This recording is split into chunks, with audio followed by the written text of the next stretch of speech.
Do you think human beings can be truly happy and have inner peace inside of them if they are constantly running and they never take a second to look back and address and create harmony and new meaning around the memories that cause us pain and forgiveness of ourselves and others? Do you think we can find happiness and peace without at some point turning around and creating amends with our younger selves? Of course we can. No. I think if you live in a state of, Even with all the fame and all the success and everyone telling you you're amazing and you got this gift and talent. not even in, it's, is it in spite of? Because if you live in a state of flight or fight, when do you You're constantly running from something. when do you stop? And then when you do stop, because you know, at a certain point when, and I don't care if this is the biggest Instagram influencer or somebody who has 20,000 followers, as soon as one person says, hey man, I know you, I like that hit of dopamine that you get in the early stages, that, oh, that feels amazing. So you start chasing that drug, That feeling. because that makes you feel better. And that paycheck that lets you buy whatever the thing is, that you, oh, now I'm happy because I feel better. But like any drug, I assume, because I'm not a goody, but because of that old lady slapped me in my head, You didn't go down that route, yeah. I've never used drugs, but I've drank. So I can only imagine, like any drug or liquor or anything that you take, that, oh, this feels so good right now. The law of diminishing returns. It can't feel great after a certain point. It's just cool. It's like whatever. So then you're running and running, you're running and you're running, you're running and running. And like I talked about that battery, it wasn't until later on that I realized what that was. That truly is the physiological effects of that. When your adrenaline, that you have to create adrenaline, you know, your thyroid, and you, as you get older, those things burn out. Yes. And I just did a panel, you know, your blood work and everything. And as you get older, of course, your testosterone lowers and everything happens. But when I saw what my numbers were in terms of my adrenal gland, in terms of my testosterone, in terms of things that you take for granted because you're going all your life and you're fighting this. I'm going to fight that person. I'm going to fight online. I'm going to fight this job. I'm going to fight this thing. I'm going to forget. That's the battery. Mm-hmm. Nature took that battery and said, hey, look, man, you've been doing this for too long and too much. Let's just gloop and Force you to sit down. That's real. That is absolutely real. How did you keep the mindset? Because I know that has happened over the last 25 years at different stages of your life in show business. But whenever I have watched you on TV, you look like you have all the energy in the world, all the creativity, the spontaneity, the genius in you comes out in those moments. But I'm assuming, I don't want to assume that much, but based on what I'm hearing you say, there's probably days where you're like, I don't want to go to this show right now. There's so many days like that. How do you keep your mindset in a place of, I'm here to deliver and perform a great performance that you can do while your battery is drained? How did you learn to do that? I think a piece of me just says that it's as simple as I'm an old school showman and a performer, and you know that adage, the show must go on. Wow. Which is also one of the most toxic, self-toxic sayings. Yeah, the show must go on. I've learned to perform through family tragedies, through migraines, through ripped ACLs, you know, but anyone I think that functions at a certain level, an athlete, you know, especially athletes. You play with injuries and you play with injuries, and then you go home and you'll collapse later.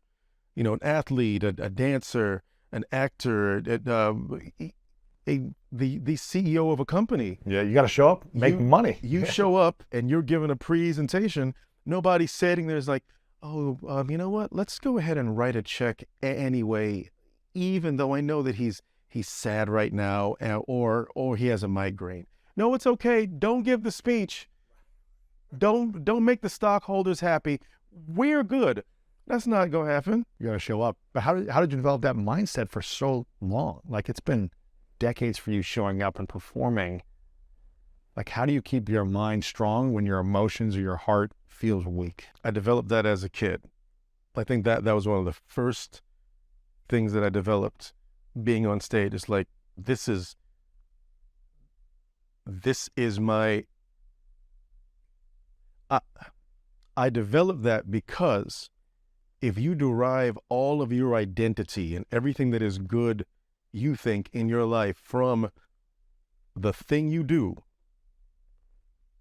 if you don't do that thing well, or it goes down at some point, then what does that say about you? Oh, interesting.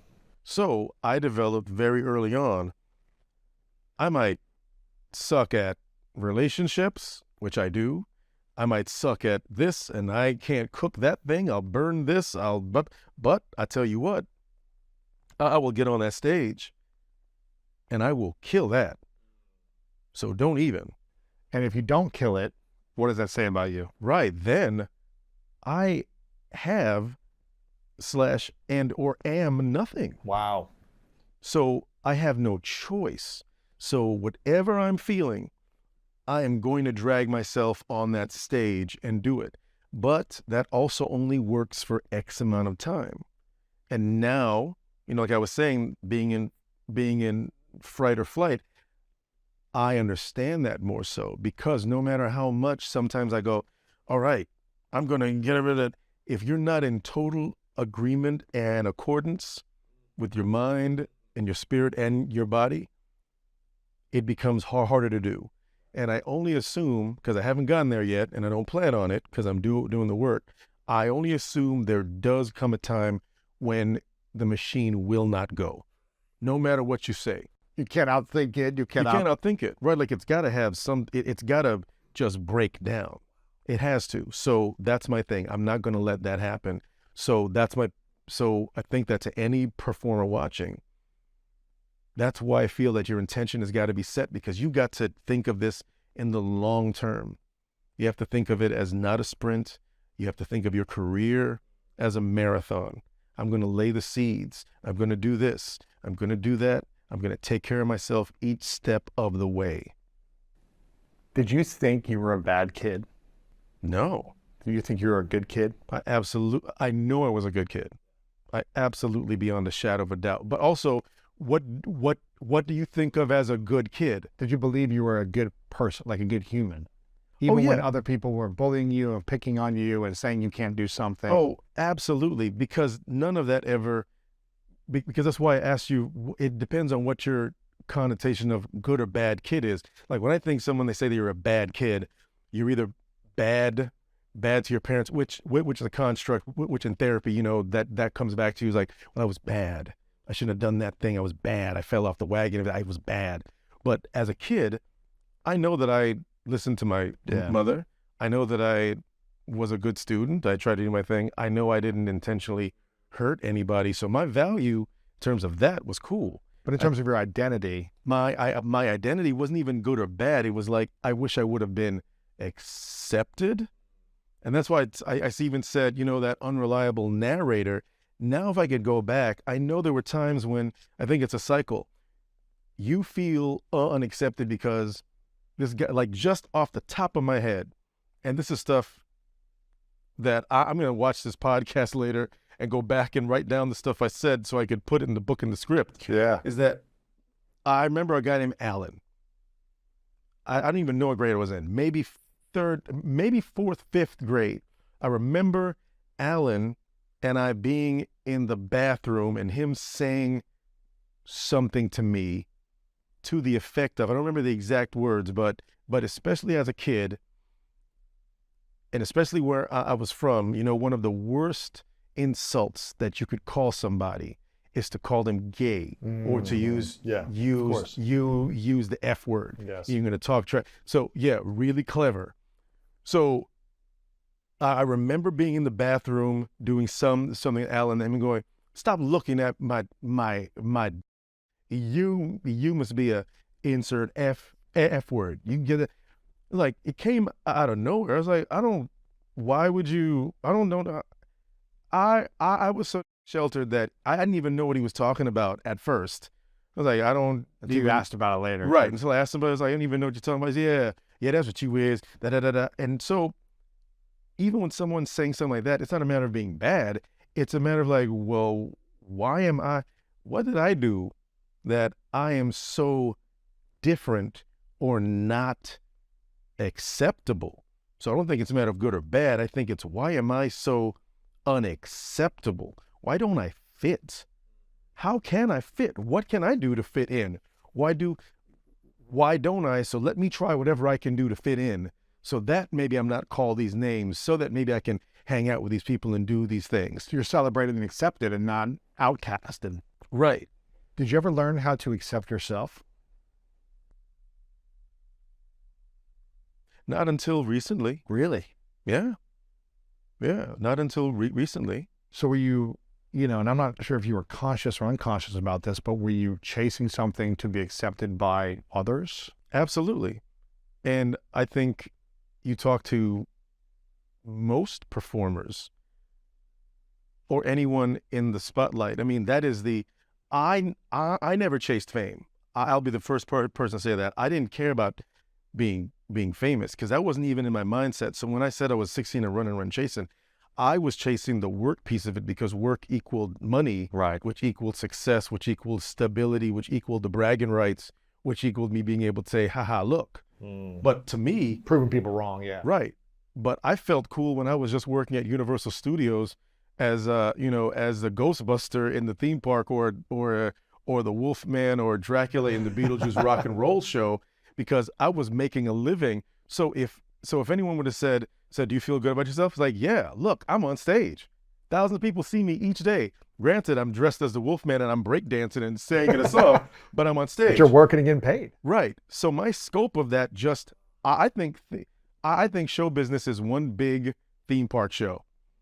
No matter if I'm hosting the AMAs in front of thousands of people there live and millions of people at home. Mandy and I, when we were doing our walkthrough, when I just hosted the show, and before the show, when looking at the cameras and everything, we started laughing because we thought, this is just like being at Universal Studios, except it's on ABC in front of millions of people, but I'm at a theme park. Yeah. So fame was never, because I always look at it in that way. The fame wasn't a part of it. So I never chased that to make myself happy. I was chasing the work piece so I could have the financial gain, so that made me feel good about myself. When did you feel like you started to accept who you were and accept yourself and not need the outside acceptance? And maybe it's still a process you're in right now. It is. No. It absolutely is. Because I wish I could go, oh no, I learned. No, but you do chase that external. And now, especially in the age of social media, because that's a barometer of how well you're doing in the world. And it's also a business thing now. Yeah, you want to make sure that what you're doing is accepted. Am I still relevant? Am I good enough? Because those things impact your work. But I think that my thing personally, I still have those issues from when I was a kid. I think I saw one of your acceptance speeches of something. I don't remember if it was recently or not, but you were mentioning how you didn't get in some cover band or something. And you're like, oh, that's at the AMAs. Yeah. Yeah. Which, if that isn't that kid Wayne speaking through grown Wayne doing a natty natty boo boo, Right. because I wrote it into the thing as a bit of the comedy to set up the song, but it was real. I was like, you know what? Y'all didn't want to let me in your cover band. And now look at me now. So, Right. Good. Right. But I know that feeling so well, because most of my life I was chasing success as an athlete, in college and professional sports, and then in business, transitioning it. Mm-hmm. because I was picked last on sports teams over the girls. I was picked last because I was made fun of and in special needs classes all the way through college and couldn't read and write and just struggled in school and had similar, bullying tactics towards me. And I always remember feeling like I don't belong, I don't fit in. So what can I do? My gift was sports to say, okay, you're never going to pick me last again. I'm always going to be the most valuable person on every team I play on. Yes. And I will work harder than anyone, even if I don't have the size or the speed or the natural strength. I will do anything and everything to be as successful as possible so that people have to pick me. That was me for most of my life until I hit about 30, about 10 years ago. I just turned 40 last month. And I realized, wow, I was, as successful as I could take my sports career professionally, right? And I played with the USA national team for 8 years for a sport called team handball. And I was driving in business and making money and building my personal brand and getting all this acknowledgement.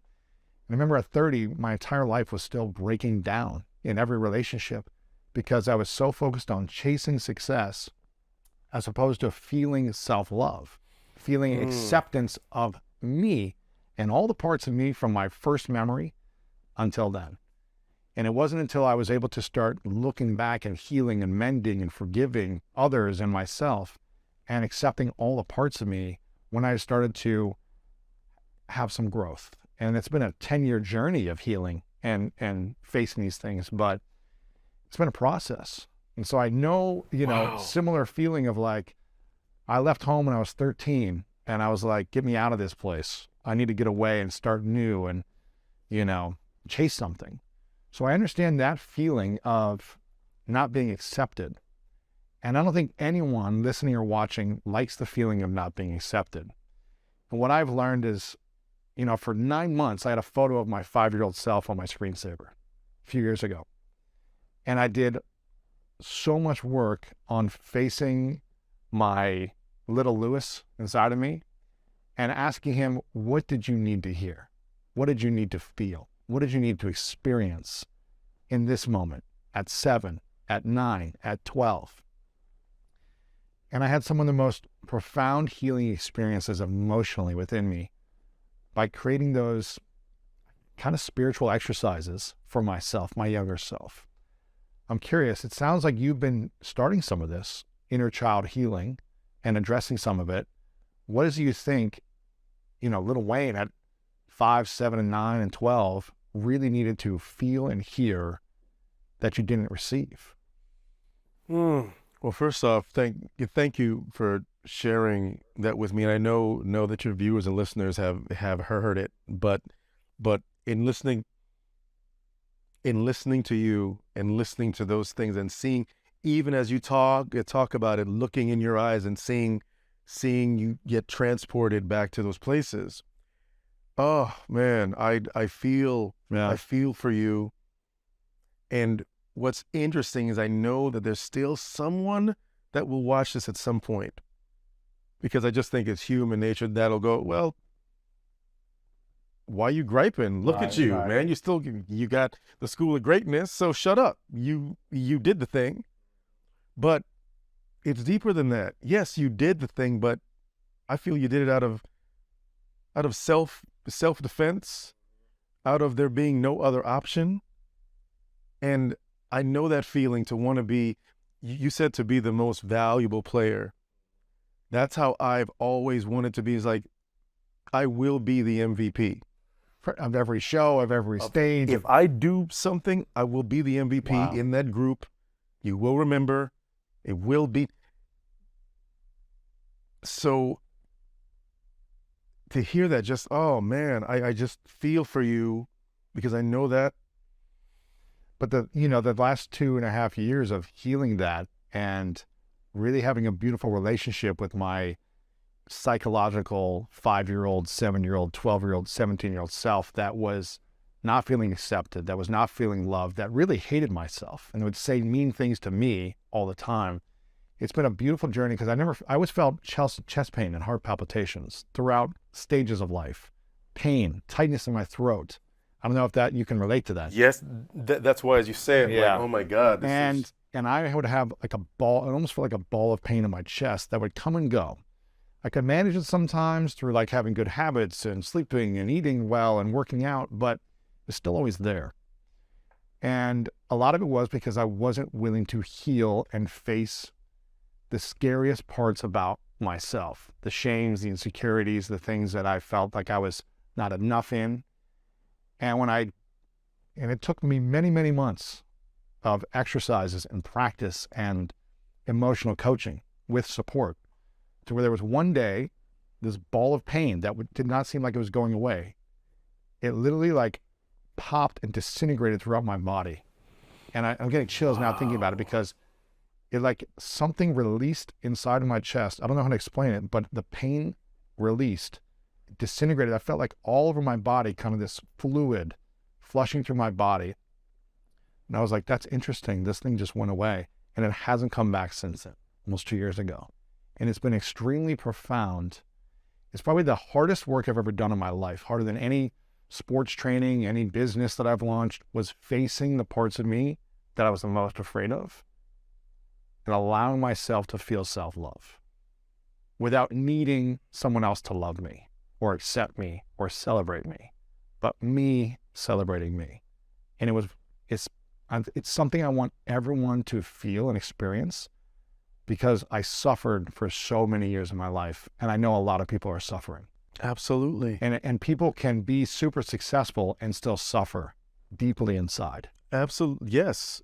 In fact, there's no, of course, you can't prove this by any true standard, but I would dare say you sitting home watching your favorite athlete or performer on stage, or musician or CEO of the biggest business, that you're like, oh, that life, that person, that if I could be like that, yeah. That person probably goes home and is just absolutely lonely and somewhat broken. And I know some of those people. I know you've seen those people over the last 20 years here, 30 years. Yeah, man. And to hear you even say, you know, that thing that dissolved, mine was going back to that thing of like when I was a kid, the pressure in my jaw and the headache for years, the headaches that went along with when I would feel that I was being, my trigger is feeling disrespected or looked down upon in any given situation. That was your wound. That sets me trigger. off. That's a button. Someone does that, and it could be my daughter that says something that makes me go. It could be my partner. It could be my friend. It could be someone that I'm a random stranger. It could be somebody online. Immediately, I go to rage, because how dare you? Right. I've worked so hard. Don't disrespect to go to that place. So I wish. I love your journey, and that's inspiring to me because I have started the work and it is some of the hardest work to go back and deal with the past traumas and to address yourself then, and I've started it, but I have not by any stretch of the imagination finished it. And I do wish that I could go back. It's a journey, you know? Healing is a journey. It's not a destination where it's like, I'm healed and this, this is never going to affect me anymore. Yeah. I'm great, because I just want to be able to take care of myself. I want enough money to be able to take care of myself. I want to have, because I didn't have, so I want to have. So if you're operating from a place I want this now. I was not intentional with my show business journey. You're just kind of saying yes